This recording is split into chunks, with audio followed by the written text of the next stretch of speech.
نحمده ونصلي على رسوله الكريم اما بعد فاعوذ بالله من الشيطان الرجيم بسم الله الرحمن الرحيم رب اشرح لي صدري ويسر لي امري واحلل عقدة من لساني يفقهوا قولي.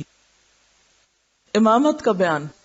رسول اللہ صلی اللہ علیہ وسلم نے فرمایا یا القوم اقرأهم لکتاب اللہ فإن كانوا في القراءة سواء فأعلمهم بالسنة فإن كانوا في السنة سواء فأقدمهم هجرة فإن كانوا في الهجرة سواء فأقدمهم سلما ولا يؤمن الرجل في سلطانه ولا يقعد في بيته على تكرمته إلا بإذنه.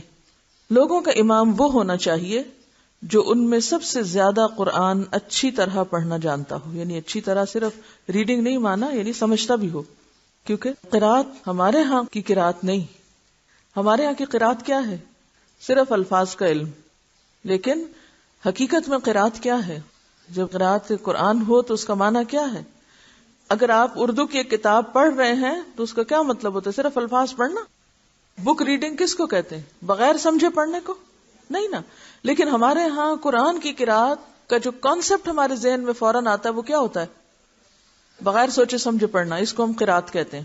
اس لیے وضاحت ضروری ہے کہ کہیں آپ یہ نہ سمجھیں کہ اس سے مراد صرف الفاظ ہیں. اگر قرات میں سب برابر ہوں تو پھر وہ امامت کرائے جو سنت کو سب سے زیادہ جانتا ہو، یعنی سب سے زیادہ احکام اور مسائل کی حدیثیں جانتا ہو. پھر اگر سنت کے علم میں سب برابر ہوں تو پھر امامت وہ کرائے جس نے سب سے پہلے ہجرت کی ہو مدینہ کی طرف. اب یہ بھی ایک میرٹ تھا. نمبر 1 میرٹ کیا ہے؟ علم. نمبر 2 دین کے لیے قربانی. دین کے لیے کی گئی قربانی میرٹ ہے، اور اس میں بھی جو سب سے پہلے کرے. اگر ہجرت میں بھی سب برابر ہوں تو پھر امامت وہ کرائے جو سب سے پہلے مسلمان ہوا، اور بلا اجازت کوئی شخص کسی کی جگہ امامت نہ کرائے. یعنی اگر ایک شخص مقرر ہے کہیں امام کے طور پر تو کسی کو حق نہیں کہ اگر وہ 2-4 منٹ آگے پیچھے لیٹ ہوا ہے تو فوراً آگے جا کے امامت شروع کرا دی جائے کہ وہ تو ہمیشہ لیٹ ہی ہوتے ہیں، لہٰذا ہماری نماز لیٹ ہو رہی ہے اور ہم خود ہی کرانے لگے. تو یہ بھی ایک قسم کی بغاوت ہے، یہ درست نہیں. اور نہ کسی کے گھر میں صاحب خانہ کی مسند پر اس کی اجازت کے بغیر بیٹھے.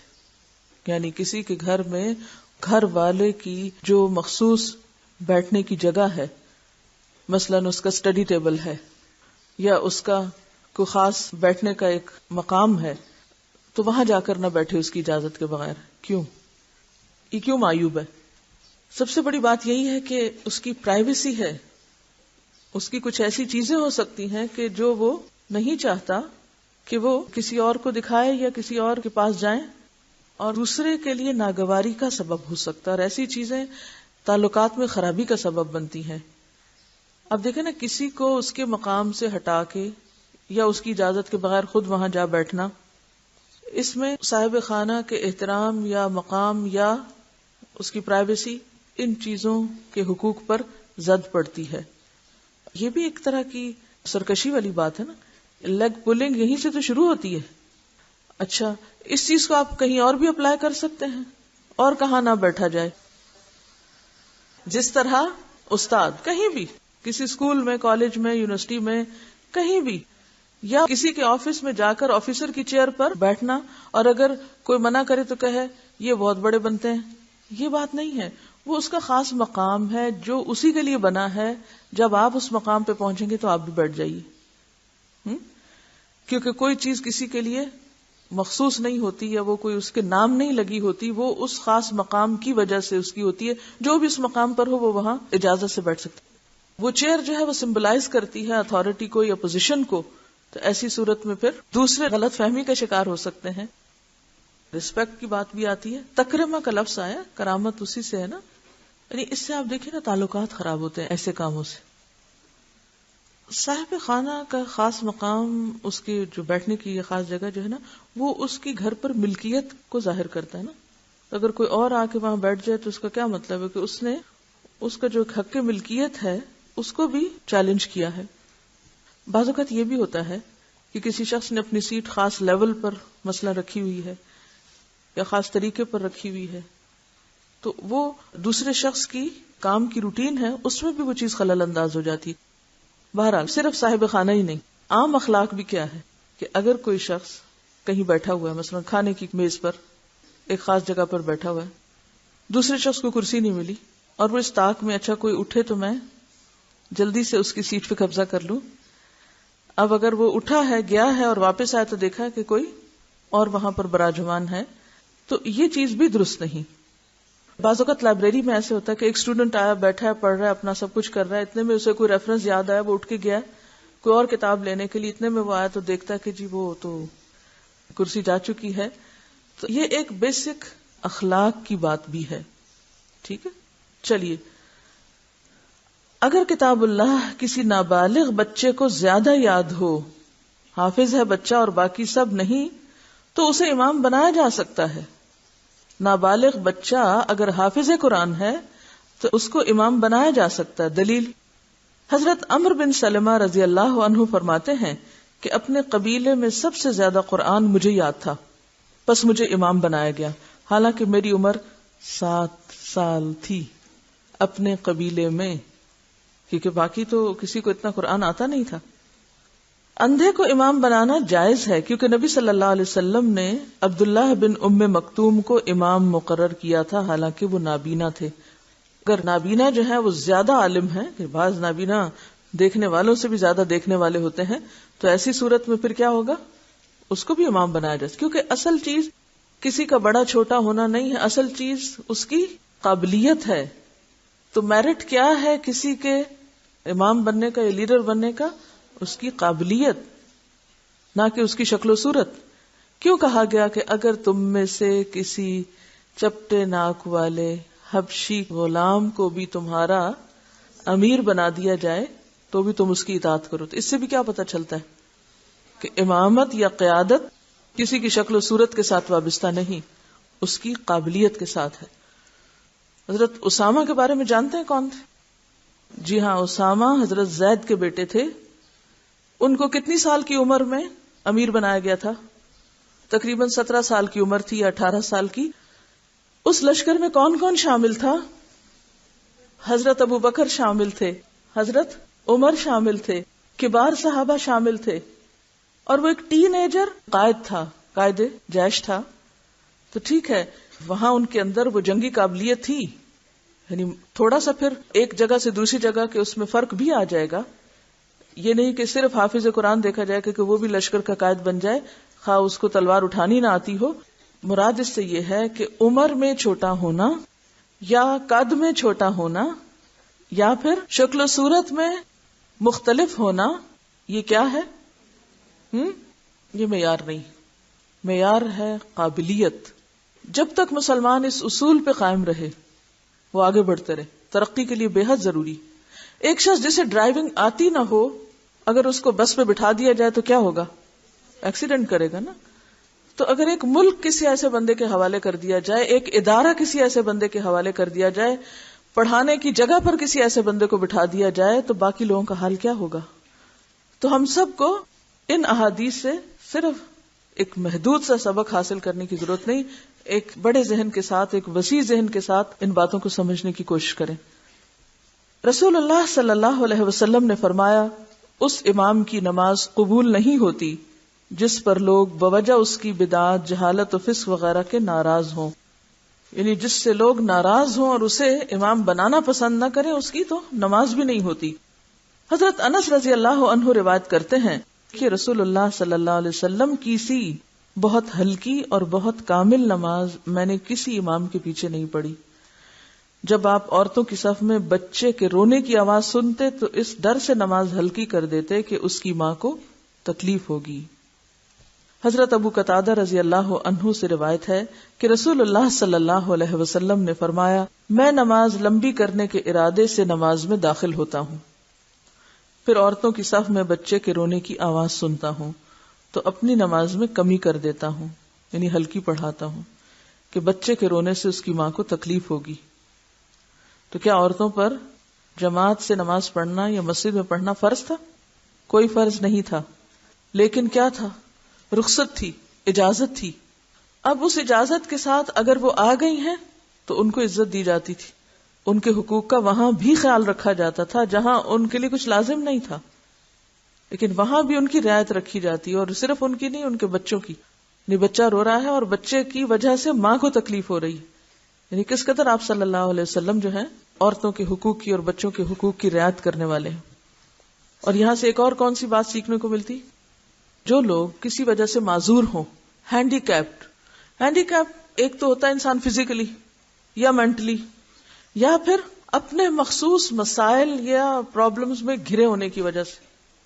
کیونکہ بعض اوقات لوگ کہتے ہیں نا کہ اسلام میں ہینڈی کیپ کے کیا حقوق ہیں. اس وقت مغرب میں تو جو معذور افراد ہیں، چاہے وہ کسی بھی معذوری کا شکار ہیں، ان کے لیے ہر طرح کی سہولتیں مہیا کی گئی، حتیٰ کہ تفریح گاہوں میں، پارکس میں، اسکولز میں. بلکہ ہوتا یہ ہے کہ جو بیسٹ پارکنگ کا ایریا ہوتا ہے کسی مال میں، شاپنگ کے ایریا میں یا کسی پبلک پلیس میں، جو قریب ترین اچھی جگہ ہوتی ہے وہ ہینڈی کیپڈ کے لیے مخصوص ہوتی ہے. اس پہ نشان لگے ہوئے ہوتے ہیں کہ یہاں کوئی اور گاڑی بھی پارک نہیں کر سکتا. مخصوص قسم کی کرسیاں بنی ہوئی ہوتی ہیں، مخصوص ادارے بنے ہوتے ہیں جہاں ان کو تعلیم دی جاتی ہے. ایک مرتبہ ایک جگہ پر مجھے جانے کا اتفاق ہوا ٹورنٹو ڈاؤن ٹاؤن میں، اور وہاں پر بہت ہی ہیوج بلڈنگ تھی. جب اس کے انٹرنس میں ہم داخل ہوئے انفارمیشن کے لیے تو انفارمیشن ڈیسک پر نابینا لڑکی کھڑی تھی. وہ محض اپنے شاید بریل سے یا اپنی مخصوص چیزیں مخصوص جگہوں پر رکھنے کی تربیت لے کر وہ ہر آنے جانے والے کو انفارمیشن بھی دے رہی تھی، اور اس کے ساتھ اس کا مطلوبہ کارڈ یا کاغذ یا جو بھی چیزیں وزٹر کو چاہیے ہوتی ہیں وہ ان کو دے رہی تھی. اب آپ خود سوچیں کہ ہم کہتے ہیں کہ نابینا امام نہ بنے، اور وہاں انفارمیشن ڈیسک پر ایک نابینا شخص کھڑا ہے. کیونکہ انفارمیشن دینے کا تعلق کسی کی شکل دیکھنے سے نہیں ہے بلکہ اس کی مدد کرنے سے ہے. تو میں حیران ہو گئی کہ کتنی عزت دی گئی ہے ایسے لوگوں کو جن کو ہم ساری زندگی بیکار کٹھارے میں ڈال دیتے ہیں کہ وہ کسی کام کے نہیں ہیں، اور ہر ایک صرف ان کے اوپر مذاق کرتا ہے یا ہنستا ہے یا اس کو ایک بیکار چیز سمجھ کے پھینک دیتا ہے. تو اصل ہے کسی بھی قوم کی سوچ کیا ہے، انسانی ہمدردی کیا ہے. امام احمد بن حنبل کے بارے میں پڑھ کے تو یقین کریں مجھے اپنا آپ اتنا حقیر لگا کہ اتنا ہم لوگوں کی خیرخواہی کے دعوے کرتے ہیں، آج تک میں نے ایسی دعا کیوں نہیں مانگی، میرے دل میں ایسی سوچ کیوں نہیں آئی، کیوں نہیں ایسی سوچ آئی. کیا مانگا تھا انہوں نے کہ اگر کسی گناہگار کا یا اللہ تجھے فدیہ چاہیے تو اس فدیے میں مجھے لے لے. ہم میں سے ہے کوئی جو یہ سوچے بھی؟ مجھے تو کم از کم ایسی سوچ آئی بھی نہیں. تو میں سوچ رہی تھی کہ پھر ہم کس طرح کی باتیں کرتے ہیں کہ ہم بڑے خیر خواہ ہیں دوسروں کے. کتنی تڑپ ہے دوسروں کے لیے، گناہگاروں کے لیے، عملی طور پر ہینڈی کیپ لوگوں کے لیے. کیا تڑپ ہے ہمارے دل میں، کیا خیر خواہی کا منصوبہ ہے، کسی کی ہمدردی اور کسی کی مدد اور کسی کی خدمت اور کسی کو سیدھے راہ پہ لانے کے لیے کیسا دل ہے ہمارے اندر؟ کچھ نہیں ہے، صرف باتیں ہیں اور دعوے ہیں. تو حقیقی معنوں میں یہ ساری مثالیں جو آج مہذب دنیا میں ہو رہی ہیں یہ اسلامی تاریخ میں موجود ہیں. ہم اس تاریخ پر فخر تو ضرور کرتے ہیں کہ ہمارے ائمہ کرام ایسے تھے، لیکن ہم کیا ہیں یہ ہم نہیں سوچتے کہ ہمارا بھی کون سے تعلق ہے یا ہمیں بھی ان کے طریقوں پہ چلنا ہے. جب ہم صراط الذین انعمت علیہم مانگتے ہیں تو پتہ ہی نہیں کہ وہ انعمت علیہم ہے کون. تو بہرحال بات یہ ہے کہ ایک معذور کو بھی اسلام میں بے حد عزت دی گئی ہے، اور اس کی صلاحیت کے مطابق اگر اس کے اندر قابلیت ہے، اور ظاہر ہے کہ قابلیت تو پیدا کرنی پڑے گی نا. عبداللہ بن ام مکتوم امام جب ہی بن سکتے ہیں جب وہ قرآن جانتے ہوں، جب ان کے پاس علم ہو. تو آج تو بہت آسان ہو گیا ہے کہ ایک نابینا شخص آڈیو کے ذریعے، ریڈیو کے ذریعے اتنا کچھ سیکھ سکتا ہے کہ اگر ساری کتابیں پڑھ کے ریکارڈ کر دی جائیں تو کسی بھی قسم کی کتابوں سے وہ فائدہ اٹھا سکتا ہے. انگلیوں سے پڑھنے کا بریل کا طریقہ جو ہے اس سے بہت کچھ حاصل کیا جا سکتا ہے. تو اسی طرح اصل بات یہ ہے کہ معاشرے کو ایسے افراد کی رعایت کرنی ہے، ان کے ساتھ ہمدردی کرنی ہے، ان کے ساتھ خیرخواہی کرنی ہے اور ان کو آگے بڑھانا ہے. بہرحال ہینڈی کیپڈ ہونے میں ایک چیز یہ بھی ہے کہ جیسے ایک عورت ہے، اس کا بچہ چھوٹا ہے. اب وہ بچہ چھوٹا ہے تو وہ بچہ اس کو روک رہا ہے نیکی کے کام میں یا خیر کے کام میں شریک ہونے سے. تو ایسے میں اس کے لیے کوئی انتظام کیا جائے، اس کی کوئی مدد کی جائے. تو ایسی چیزوں کے بارے میں سوچنا جو ہے یہ ہم سب کا فرض بنتا ہے. ہمارے ہاں عموماً کیا کہا جاتا ہے؟ تمہارے بچے چھوٹے ہیں، تم کیا کرو، گھر بیٹھ جاؤ. تو اب بچے چھوٹے ہونا کوئی جرم تھوڑی ہے. ہاں طریقے سوچیں، نہ کہ چھوٹے بچے والی ماؤں کو آپ پیچھے کر دیں. طریقہ سوچیں کس طرح مدد، ایک نہیں طریقہ دوسرا، دوسرا نہیں تیسرا. بہرحال لمبی نماز پر نبی کریم صلی اللہ علیہ وسلم کا غصہ. حضرت ابو مسعود انصاری رضی اللہ عنہ روایت کرتے ہیں کہ میں نے رسول اللہ صلی اللہ علیہ وسلم کو کسی واعظ میں اتنے غصے میں نہیں دیکھا جتنا لمبی نماز پڑھانے والوں پر اس دن دیکھا. آپ نے فرمایا تم لمبی نمازیں پڑھا کر لوگوں کو نفرت دلانے والے ہو. یعنی لوگ مسجد سے بھاگ جائیں گے اگر وہ دیکھیں گے کہ آدھا گھنٹہ ہمارا 2 رکعت میں گزر گیا. سنو، جب تم لوگوں کو نماز پڑھاؤ تو ہلکی پڑھاؤ، اس لیے کہ ان مقتدیوں میں ضعیف، بوڑھے اور حاجت مند بھی ہوتے ہیں. یعنی ایک نارمل سائز کی نماز ہونی چاہیے، نہ اتنی چھوٹی کہ بس وہ پتہ ہی نہ چلے کہ نماز پڑھی کہ نہیں، اور نہ اتنی لمبی نماز پڑھنی تو خود تنہائی میں نوافل کی شکل میں پڑھو، لیکن امام کو دوسروں کو لمبی نماز نہیں پڑھانی چاہیے. حضرت عثمان بن ابی العاص رضی اللہ عنہ روایت کرتے ہیں کہ مجھے رسول اللہ صلی اللہ علیہ وسلم کی آخری وصیت یہ تھی، جب تم لوگوں کی امامت کرو تو ان کو نماز ہلکی پڑھاؤ، کیونکہ تمہارے پیچھے بوڑھے، مریض، کمزور اور کام کاج والے لوگ ہوتے ہیں. کون کون ہوتے ہیں؟ بوڑھے، مریض، کمزور اور کام کاج والے. اور جب اکیلے نماز پڑھو تو جس قدر چاہے لمبی پڑھو. یہ ہے طریقہ. اس سے ایک اور بات بھی پتہ چل رہی ہے اس حدیث سے. انڈائریکٹ مطلب یہاں سے کیا ایک اور پتہ چل رہا ہے؟ دوسرا مطلب یہ ہے کہ بوڑھے کو بھی جماعت سے نماز پڑھنی چاہیے. جی ہاں، اور مریض کو بھی جماعت میں شامل ہونا چاہیے، کمزور کو بھی، کام کاج کرنے والوں کو بھی، ان سب کو مسجد حاضر ہونا چاہیے.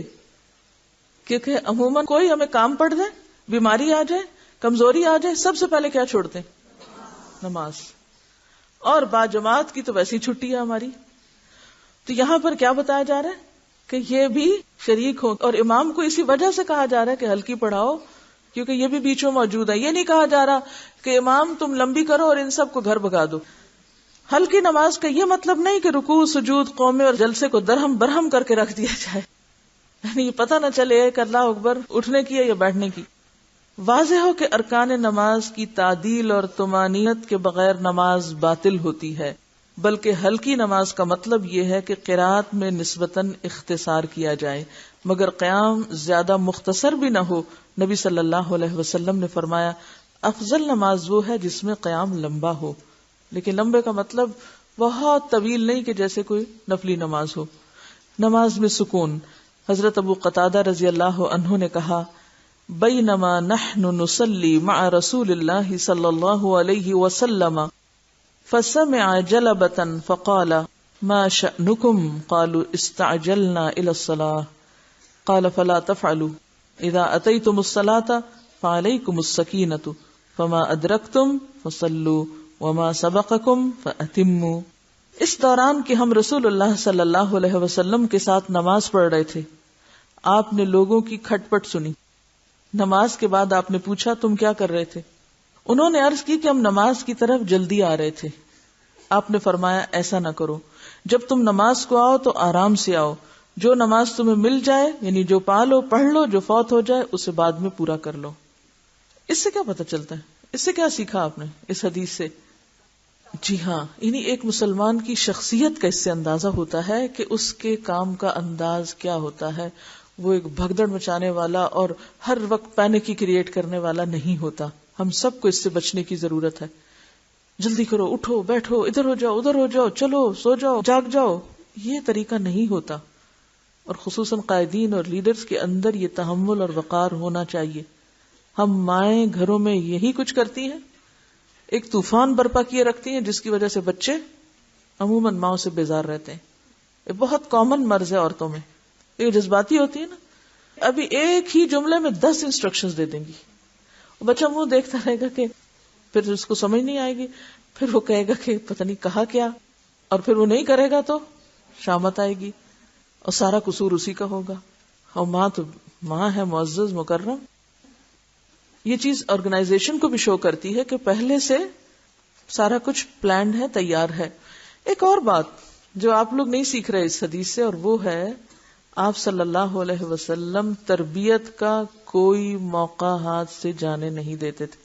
خواہ کوئی غلطی لوگوں کی نماز کے اندر آپ کو پتہ چلتی تھی تو نماز کے بعد بھی اس کی خبر لیا کرتے تھے. اس کی ایک اور مثال بھی ہے، کہیں یاد ہے؟ ایک اور موقع پر بھی کچھ ایسا ہوا تھا. آپ نماز پڑھا رہے تھے، ایک شخص نے پہلے ہی سلام پھیر کے اٹھ کے کہنے لگا یا اللہ مجھ پہ رحم کر اور محمد پہ اور باقی کسی پہ نہ کر، یہ کہہ کے چلتا بنا. سنی ہوگی حدیث سب نے. جی صاحب نے فرمایا کہ یہ زیادہ بہکا ہوا ہے اس کا اونٹ، اس نے یہ کیا کہا ہے. اس سے کیا پتہ چلتا ہے کہ جو مربی ہیں، یعنی آپ ماں ہیں یا آپ استاد ہیں یا آپ کہیں پر بھی ذمہ دار ہیں، تو تربیت کا کام صرف اس کرسی پہ بیٹھ کے چند کہانیاں سنانا نہیں ہے. عام حالات میں لوگوں پر نگاہ رکھنا ہے کہ کہاں کیا غلطی ہو رہی ہے اور اس کے مطابق اس چیز کو سنوارنا اور اصلاح کرنا ہے. حضرت ابو ہریرہ رضی اللہ عنہ کی روایت میں ہے، آپ صلی اللہ علیہ وسلم نے فرمایا، جب تم نماز کا ارادہ کرتے ہو تو نماز ہی میں ہوتے ہو، لہذا وقار اور سکون کے ساتھ آیا کرو. یعنی نماز کا انتظار بھی نماز کا ہی حصہ بن جاتا ہے. اماموں پر وبال، یعنی جہاں امام بننا بظاہر بہت معزز کام نظر آتا ہے اور بہت اجر اور ثواب کا باعث بھی ہے، کیونکہ امام کے پیچھے جتنے لوگ نماز پڑھیں ان کی نماز کا ثواب بھی امام کو ملتا ہے، ان کو ملنے کے ساتھ ساتھ. لیکن اگر امام غلطی کرتا ہے تو اس کی سزا یا اس کا وبال بھی بہت سخت ہے. یعنی امامت بہت نازک مرحلہ ہے، بہت حساس کام ہے. حضرت ابو ہریرہ رضی اللہ عنہ سے روایت ہے کہ رسول اللہ صلی اللہ علیہ وسلم نے فرمایا، اگر اماموں نے نماز اچھی طرح پڑھائی تو تمہارے لیے بھی ثواب ہے اور ان کے لیے بھی ثواب ہے، اور اگر نماز پڑھانے میں خطا کی تو تمہارے لیے ثواب ہے، ان کے لیے وبال ہے. یعنی اگر کوئی کمی کوتاہی امام کرتا ہے تو اس کا ذمہ دار وہ خود ہے، لیکن تم پر اس کا اثر نہیں پڑے گا. گویا اگر امام کی نماز نہ بھی ہو اور پیچھے مقتدی درست نماز پڑھ رہا ہے تو اس کی نماز ہو جائے گی. امام بغوی فرماتے ہیں، اس حدیث میں اس بات کی دلیل ہے کہ اگر کوئی امام بے وضو یا بحالت جنابت نماز پڑھا دیتا ہے اور پیچھے والوں کو پتہ ہی نہیں کہ امام کو وضو ہے یا نہیں، تو مقتدیوں کی نماز صحیح اور امام پر نماز کا اعادہ ہے. یعنی اس نے نماز پڑھا دی، پھر اس کو یاد ہے اوہ ہو میرا تو وضو ہی نہیں تھا. اب وہ ساری مسجد کو نہیں کہے گا کہ تم بھی دوبارہ نماز پڑھو، وہ تو باوضو تھے اور ان کی اپنی نیت اور نماز، ان کی نماز ہو گئی. ہاں امام وہ اپنی نماز دوبارہ لوٹائے گا، خواہ اس نے یہ فعل ارادتاً کیا ہو، یعنی جان بوجھ کے، یا لاعلمی کی بنیاد پر، اس کو خیال ہی نہیں تھا. نماز پڑھا کر امام مقتدیوں کی طرف منہ پھیرے، یعنی سلام پھیرنے کے بعد پیچھے کو پلٹ جائے، یعنی اپنے مقتدیوں کو دیکھے، ان کی طرف پیٹ کر کے نہ بیٹھا رہے.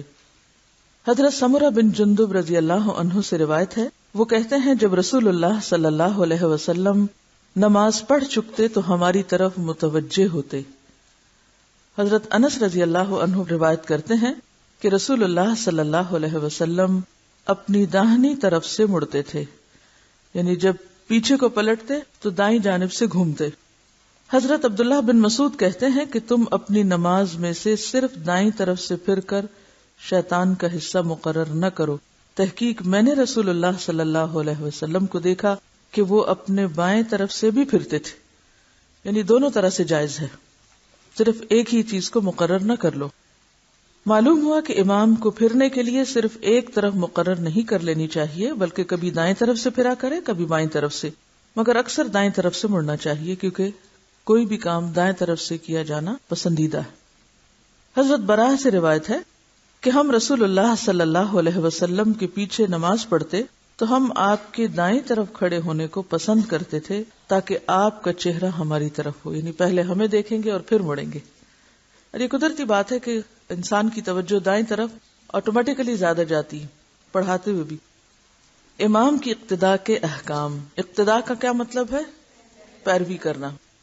حضرت ابو ہریرہ رضی اللہ عنہ سے روایت ہے کہ رسول اللہ صلی اللہ علیہ وسلم نے فرمایا، امام سے پہل نہ کرو، یعنی نماز کا کوئی بھی رکن امام سے پہلے ادا نہ کرو، اس سے آگے نہیں بڑھو.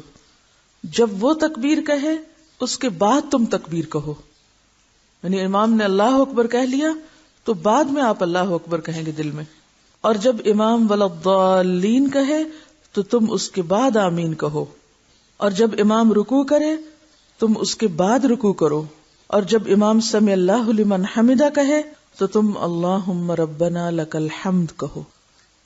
حضرت براء بن عازب رضی اللہ عنہ روایت کرتے ہیں کہ ہم رسول اللہ صلی اللہ علیہ وسلم کے پیچھے نماز پڑھتے تھے، پس جب آپ سمع اللہ لمن حمدہ کہتے تو ہم آپ کے پیچھے قومے میں کھڑے ہو جاتے تھے، اور پھر ہم میں سے کوئی اپنی پیٹھ سجدے میں جانے کے لیے نہ جھکاتا یہاں تک کہ رسول اللہ صلی اللہ علیہ وسلم اپنی پیشانی زمین پر رکھ دیتے۔